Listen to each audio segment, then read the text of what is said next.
go. This is AR Cavalier. Welcome back to my channel, and we're going to continue the adventures of Colonial Marshal Shank and Rizzo, and I'm going to try to remember their names this time. When we left off, they had just delivered the alien biosample, or so it is claimed, to eccentric, wealthy billionaire industrialist Renee Pegram.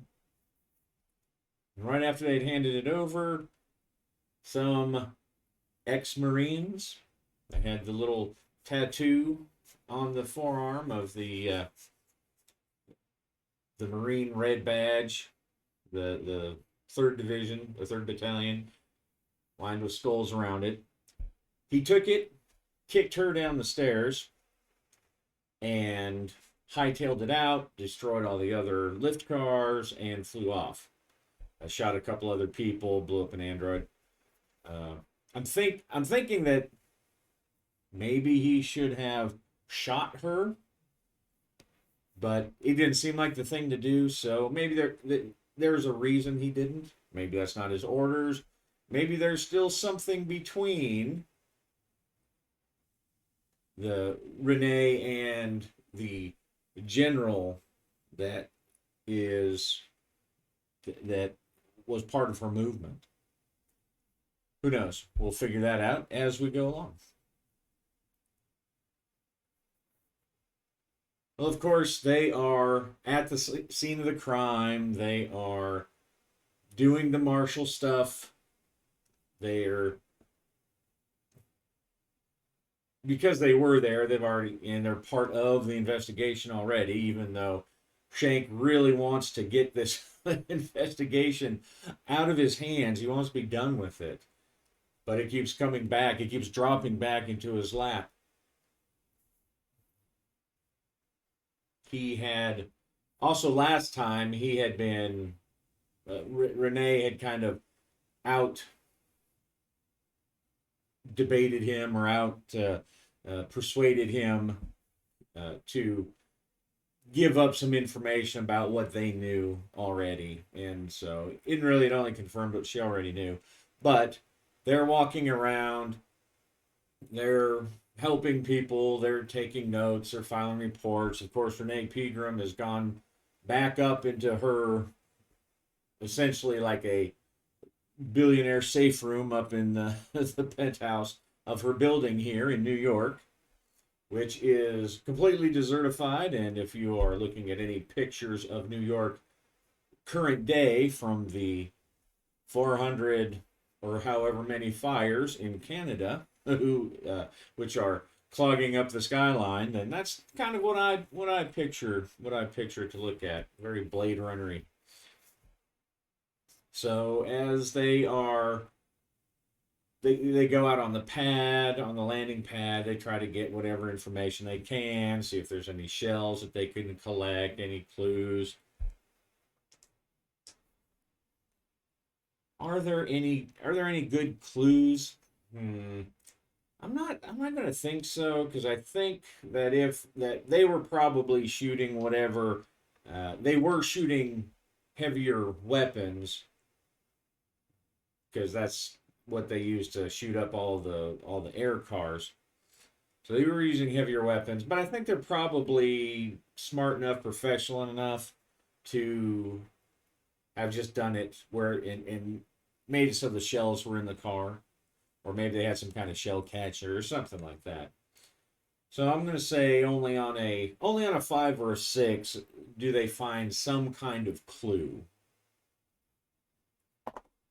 No, so they don't find a clue, at least not a physical clue from the crime scene out on the pad anyway.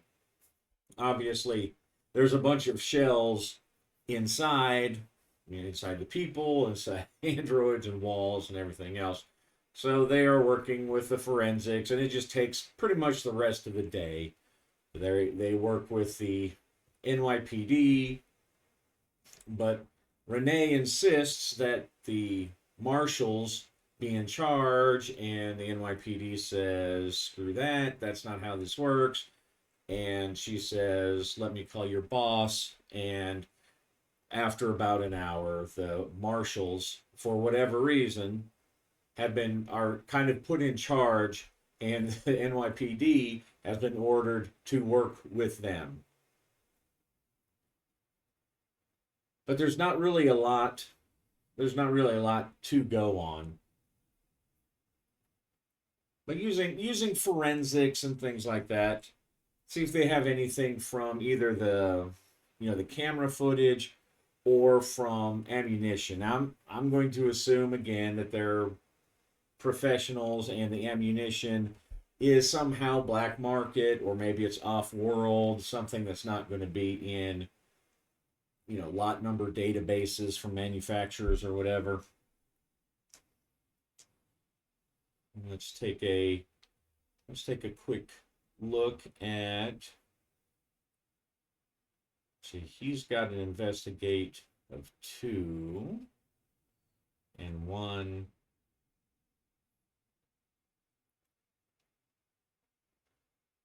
Because I think that they probably did, I'm going to make it a difficult roll, 10 or higher, to get anything useful from the ammunition. But I am going to give, because of Robert's help and the help from the NYPD, who are supposed to be helping, but maybe not, but maybe are not as helpful as they could be. But so 10 or higher with a DM of +3. Say 7, 8, 9, 10. Right on the nose. So they do find something, something that they can figure out from the ammo. Let's see. Let's see what that might be.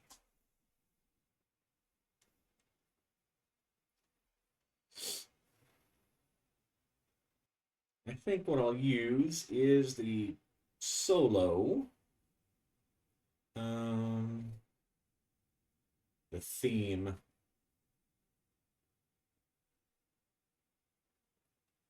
Let's see if I can remember where it's at. Oh, inspiration tables. Here we go. So what would they learn from?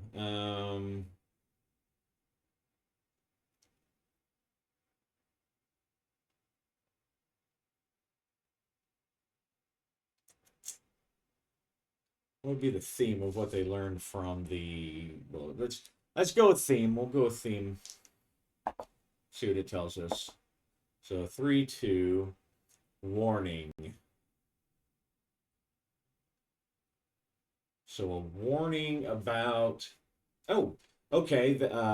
They're able to pull out that this lot of ammo was marked as compromised or unsafe.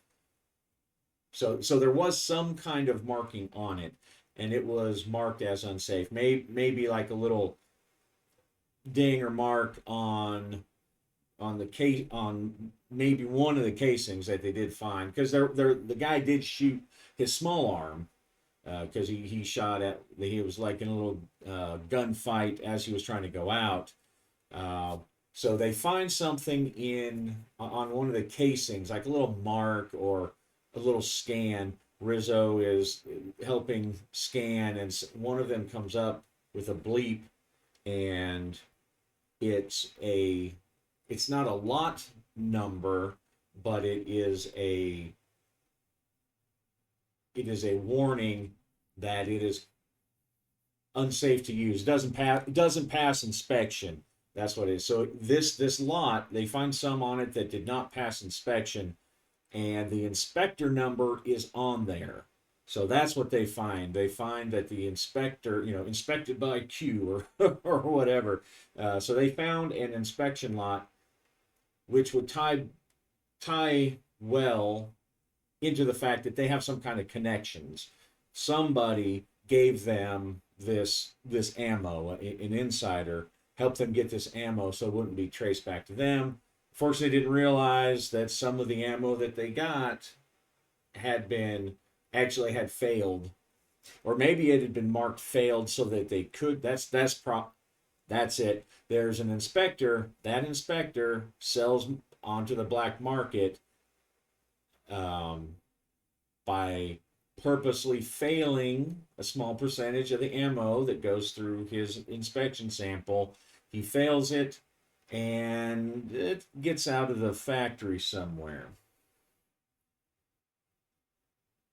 Is this ammo on Earth? Is this inspector on Earth? I'm going to say the chances are likely because shipping ammo and obvious weapons and things like that through space, even though it's retro 90s kind of stuff, that it's a little hard unless you have resources to be able to get through customs and security and all that stuff. So I'm going to say on a 3 through 6, this is actually an Earth-based inspector.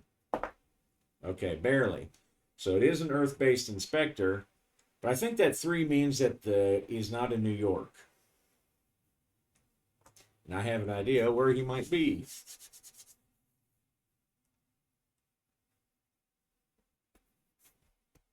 But for the rest of the day, they spend filling out paperwork back in the once they're done on the crime scene. They turn it over to the forensics guys and uh, answer more calls from supervisors and Dana, having to debrief their chief, Dana. And by the end of the day, they're both pretty exhausted. But they know they have to do something. And even though they found that information, it probably takes a little while for the information to get back. They submitted it to the lab about the inspector. But most everything else, they don't really get any info from. Renee Pegram is not willing to talk to them anymore. The short interview that they do manage to finally force her to do, she basically is talking through her council of 7 lawyers that are all arranged around her on this big table as Shank and Rizzo and the representative detectives from the NYPD. They go in, ask questions, do the standard stuff, and every time every time they ask a question, she just glances at one of the lawyers, and the lawyer answers up in mostly useless legal speak designed just to block not necessarily block the investigation, but to prevent incriminating her or even coming close to incriminating her or even associating her.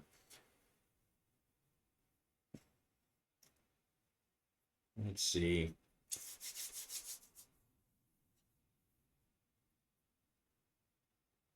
I'll give one final role, like a social versus social role. Or actually, I don't guess it's a social versus social role.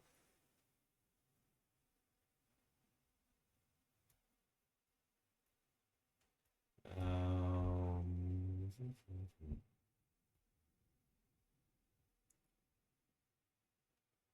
right now, she obviously has a higher social. It's not really a character social versus social role, but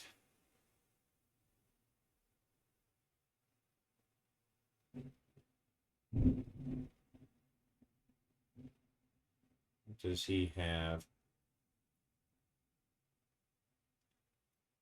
Hmm. Well, nothing. I don't. The investigate's not really that. So I think, yeah, I'm just gonna have him. I'm just gonna have him roll a social, but she's got lawyers, and this is her bread and butter. So again, I'm gonna make it a difficulty 10. Um, and I don't really think having help here is going to help. I think it's just is going to help his role. I think he's just going to, yeah, I think he's just going to 10 or better, just straight up. Oh, look at that! Look at that! Oh, smooth talker. So he learned from last time. He learned how she blew him off and everything else and redirected. But he reaches into his security info and he manages to get some kind of information. What would that information be, I wonder? I got a thunderstorm going on outside the window, and I think I'll leave it. I think I'll leave it for effect. For effect. Um, Unless the effect is that it shuts down power to my house. Um, but, all right. So, our inspiration tables. Let's see. Personnel. Not personality. Let's see.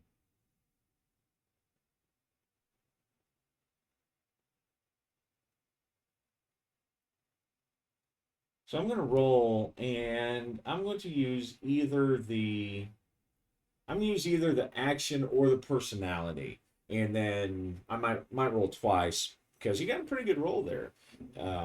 He managed to really get something out of him. So if the personality roll is more interesting, then that's going to be something maybe about the the general who is apparently sending these Marines, or retired general or whatever. I need to look his name up, I guess.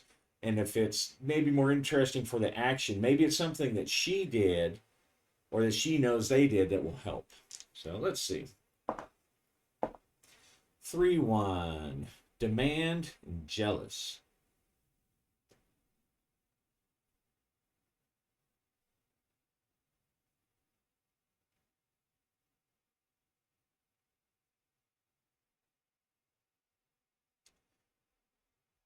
So I'm going to read that. Jealous doesn't sound quite as interesting. He manages to get them to admit that they have been in contact with this retired colonel and that he actually contacted her to demand this this this artifact back. He knew that she had it or was in the works of getting it, and he demanded that she did. So now they have proof positive because he is able to get one of the lawyers to, even though he shakes his head and it's not a good idea. She haughtily waves her haughtily waves her hand for him to hand over this particular um, let's see, is it an FTL? I'm gonna say on 5 or 6, it's an FTL transmission.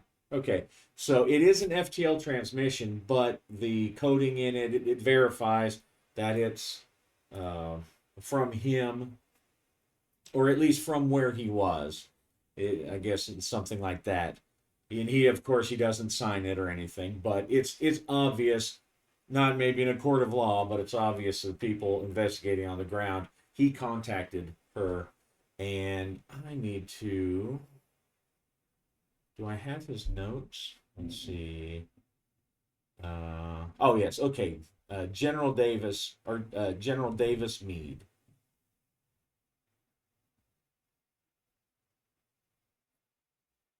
Okay. Yeah. Okay. So from General Meade, that getting it. So now they have proof that it was from him and that he's involved, not just hearsay and not just identification that some of the people were Marines or whatever.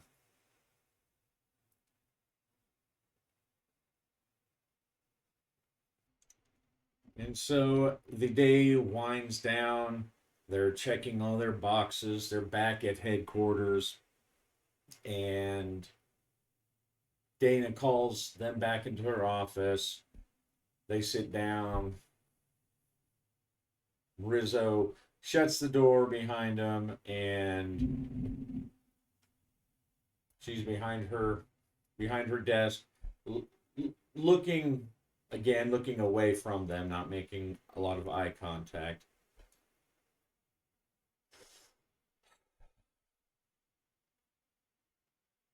That was a good move, getting that, getting that, uh, getting that Renee to give you that info, that FTL. Of course, it's not useful in court because there's no name and there's no DNA trace or anything useful like that. But we at least have a better handle on it now. It's be some kind of some kind of cult war between wackos. Whatever he's doing, he's talking about the aliens, and then she's got her aliens. So they're just fighting. They're just fighting over an alien egg, basically. Some kind of weird piece of crap. Uh, and that was also good. I ran the numbers for that inspector that you found, and it's a uh, works out of a shop in, take a guess, um, Nexus City. Very good, very good. He's got the market there, I guess. Wants to get those people fresh off the boat, fresh off the pipe, before they can buy their illicit goods anywhere else. Great. Well, that's probably where those guys are headed then, if they're trying to get off world now that they've got their little alien bug.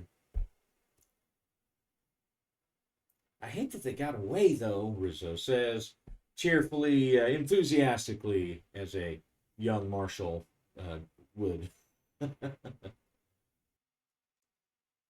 And Shank says, well, we did what we could, kid.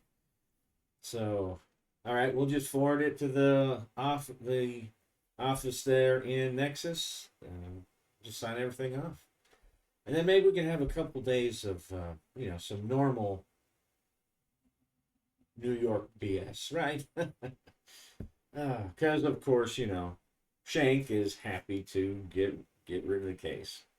Unlike Rizzo, he's not quite jaded, but he knows that sometimes people get away, and he stopped taking that stuff home with him, figuratively speaking, long time ago. But you did good, kid. I'll say you did pretty good. Now, of course, Rizzo still has some hangups. He's still angry with Shank. He's had some pretty bad reaction rolls, and so he's trying to put a good face on it. But he's kind of upset with Shank, and he's upset with the whole job still. Remember, he had his disastrous role talking to his pastor, and he's not giving up his faith, but the job, he's still questioning about the job. And Dana, she takes a long draw. Well, I wouldn't worry about that, kid. This is one you're going to get to see through to the very end, to the bitter end. And Shank slams his fist on the desk. What the hell are you talking about? There is no reason that the Nexus office cannot handle it. They've got a billion freaking cops, and they've got agents. That's the whole academy for shipping off world goes through there. We don't need to be involved at all. Well, according to the secretary, you do. Apparently, you made a damn fine impression on Mrs. Renee. She wants you on it. And if she wants you on it, well, the secretary wants you on it, and then the assistant secretary, and then his boss, and my boss, and then your boss being yours truly. This is bullshit, Dana. I know it is, and you know it is, and everybody knows it is, but we also know how it works. All right? So there's really no point in even having this conversation. All right, Justin. You two are in the barrel, and that's how it is. And I'm in the barrel, and everybody up the line is in the barrel. Because everyone still remembers the big, huge biohazard display, right? Your pictures, your faces are still on feeds all over the world. And because of that, I'm not saying you did anything wrong, but because of that, he crushes out her cigarette. You're on the hook. And that's how it is. All right, I've got you two scheduled on a suborbital out of LaGuardia. So go home, get a burger, get some clean undies, and then the both of you get to the LaGuardia terminal.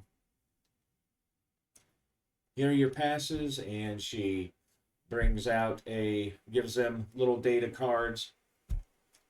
You've got time. And look, you'll have all the support that you can get. All right. This is up to the top. It sucks that that you can't get rid of it. I understand. All right. But you also have some pretty high level permissions. All right. You've got some people who are going to give you what you need to solve this case.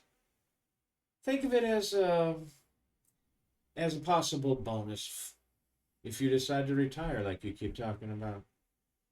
Can I retire now? Where's that form? I'm going to put, no, you can't retire now. I'm sorry. Last week? Maybe you should have retired last week. Then maybe, right? But no. All right, look, I'm not going to dance it with you on this. You two are going to Nexus City, and you're going to go you're going to go talk to this inspector, and you're going to try to catch those assholes before they get off world. Right? We have pictures, but they've got all sorts of stuff spoofing. They've got some people working for them. They know what they're doing. All right. So you guys are going to go personally, back up your data, send the data, and get the hell out of my office. Shank stares at her flatly for almost a full minute. He gets up, lets out a long breath. Come on, kid. And he leaves. And so they get their stuff together. They head home. Let's see. Does anything happen to them on their way home, while they're at their different places? I'm going to say no. I'm going to say it's very, very unlikely. I'll say on a 6, something happens. No. But I think we also, I think we need to have a role for Rizzo, because Rizzo does not want to go because he's not sure he wants a job. So he realizes he needs to wrestle. He needs to solve. He needs to solve this problem before he ends up traveling halfway around the world. So let's get.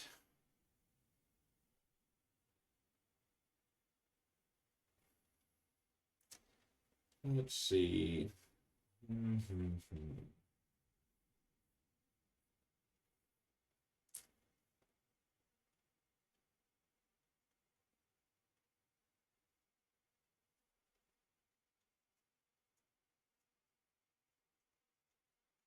I don't think, because he's still kind of hacked off at Shank. He's not gonna, spill his guts and have a nice have a nice open buddy partner time or anything. But I think, let's see. Where is that? I want to.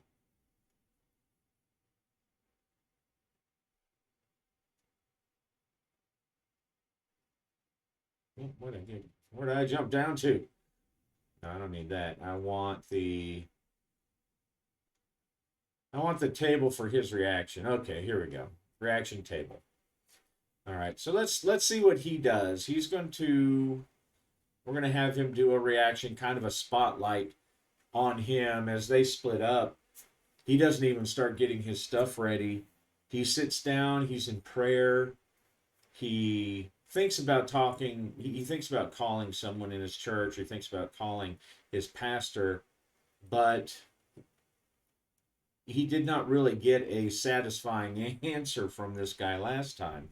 It was probably a correct answer, but it came off wrong, or it didn't make sense, or the guy was, very mealy mouthed,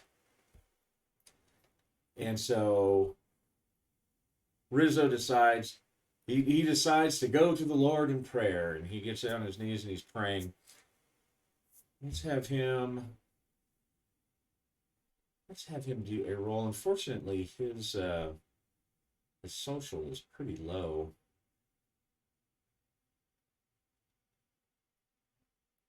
Well, let's just roll. Let's just roll, and we'll see what happens. Okay, that's just not good. Not good at all. Let's see what his reaction is.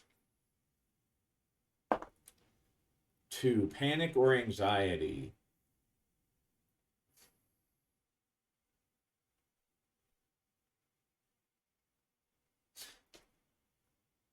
All right, so they've decided they're going to uh, carpool using one of the marshal office's air cars, and Shank he's said his goodbyes, and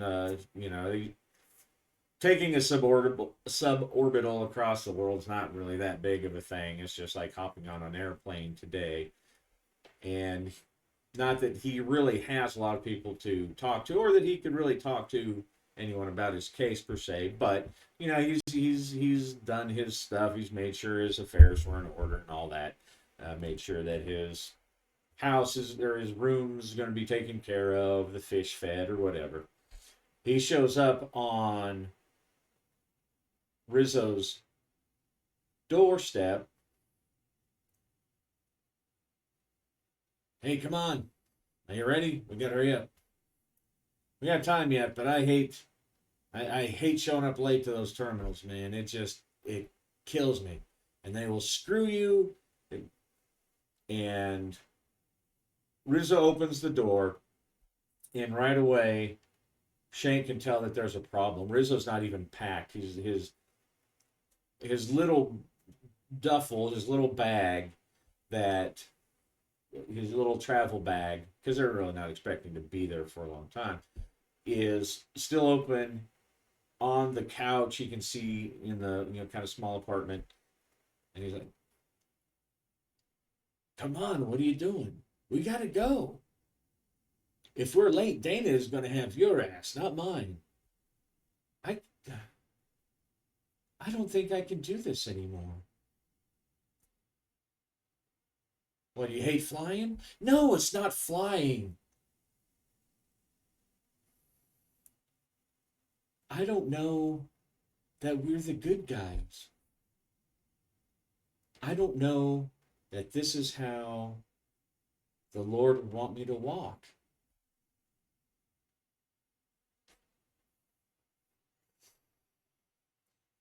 Look, kid, I'm not going to tell you I've got all the answers about good guys and bad guys.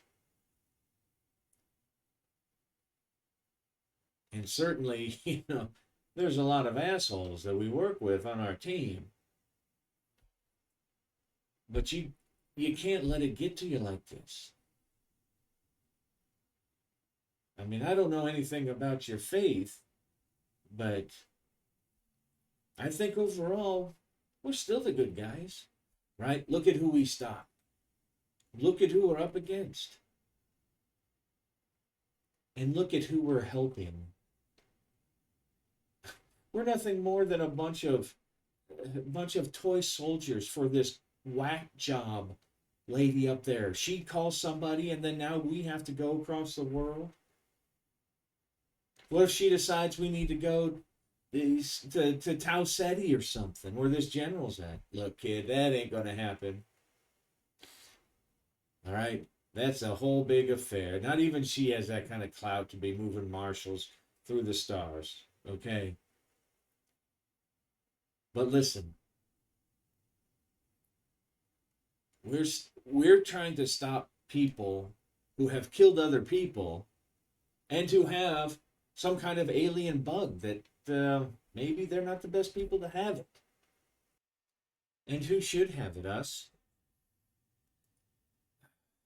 Look, kid. We all have these questions we struggle with, all right? But now's not the time. All right? We need to get on the suborbital and get down there. Okay? Because if you don't, I mean, you're going to get fired, right? If something big like that, and something is in a big political case like this, you'll probably get fired, and then you'll have charges pressed against you. Now, come on, pack up, let's go. And I think at this point, old Rizzo, I think he knows he's not really at the point where he's going to ditch everything just yet. It's only been a day or two. He's invested a lot of time in his training and everything, but he's going to have this nagging conflict between his faith and his job, and it's going to be ongoing, and it's kind of going to affect him, I think, in probably mostly narrative terms, but maybe every now and then, depending on a trigger or something, it might cause him to have some unfortunate roles or something, some unfortunate negative DMs. So they finally get packed up. They get their standard weapons, their carry-on weapons, and their standard martial gear. They get loaded up, and they launch out of LaGuardia. The rumble of the suborbital push goes off, and then they're pushed back into their seat, and it's early morning, like 3 a.m. or something, so it's dark initially, but they push through, up through the clouds, up through the the pollution and the desertification, until, glancing out the window, they see blackness and they see stars. And who's going to wax 1 through 3 is going to be Rizzo. Okay. So as Rizzo is looking out the window, looking at the twinkling starscape, do you ever miss it? Miss what? Out there, being out there. I've been on Earth for a long time, and I've finally, I've finally gotten used to the 1G being everywhere all the time. But I think back about home. I think back about what it was like on Medusa. I mean, it wasn't great, but it was. I mean, the Gorgon was there filling the sky up. What's Gorgon? Medusa's a moon of Gorgon, the gas giant. Everything's everything here is so bright. There, everything was a nice, I don't know, soothing kind of red. You know, the star's a red dwarf. Here, everything is so bright. The day's so bright. The lights are so bright. But do you ever miss it? Do you ever miss, where are you from? You said Hamilton? Sometimes. I don't ever really want to go back. Not that I hate the place or anything like that, but after you travel to enough places, they all start looking the same. You know, you have a big city here, a big city there. Granted, Earth is a shithole, but you know, a lot of these places are belching smoke everywhere. They got some kind of deadly freaking termites that are ready to eat your brain if you go outside without your helmet. So to me, they're just kind of all the same at this point. I would like to go see my family, maybe. It has been several years since I've head back there. I send them an FTL every now and then, but I don't know. I had a good upbringing. It wasn't bad. But I guess I'm just kind of home is where you hang your helmet.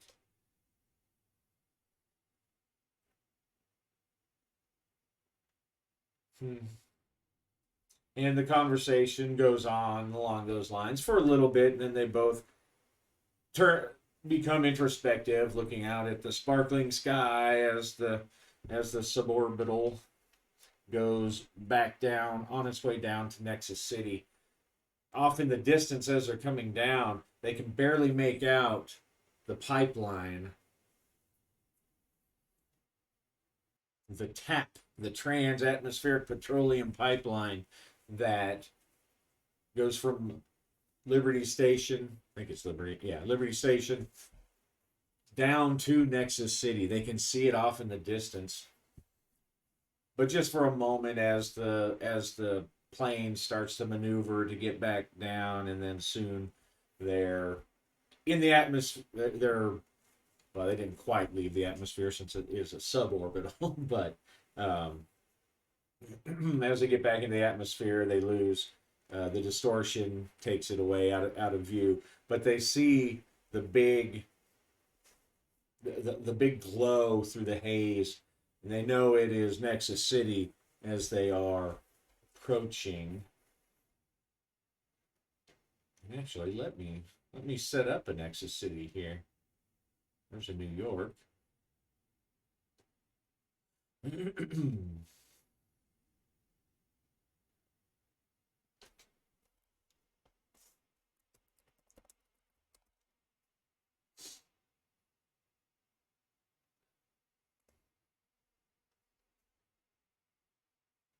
And there is the picture of Nexus City as they come back down.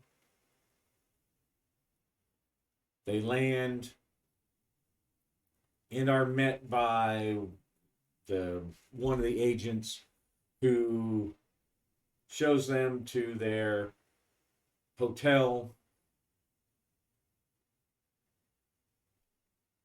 The agent tells them that they're still looking. They haven't seen any sign of the gunmen, the one or two ex-marines or marines that were involved in the shooting, and someone will be by in the morning to pick them up because they must be tired, and they are, because now they're up late and it's jet lagged. Although they did get some sleep, the suborbitals uh, pretty fast, so not a great sleep. So we'll go ahead and call it there as they tuck their wee little Marshall heads into their fancy hotel rooms there in Nexus City. And for those who are unfamiliar, Nexus City is the city that is built around the base of the TAP, the big oil rig, basically the oil pipeline, the trans-atmospheric pipeline or whatever, that goes up into orbit. So ships dock there, and they dump their petroleum their cargoes, their petroleum cargoes there. And let's see, where is it? I forgot where it's at. I want to say it's South America somewhere. All right, so here's a map. There's a pipeline terminal. There's a shuttle port.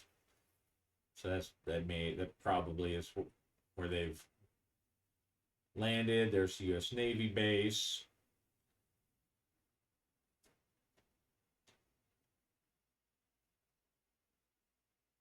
Okay, yeah, at the mouth of the Amazon. All right, so it is South America.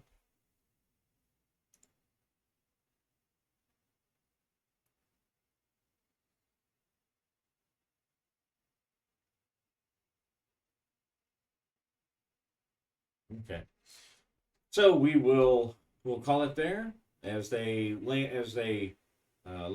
their sleepy heads down. And thanks for coming along, and we will catch you next time.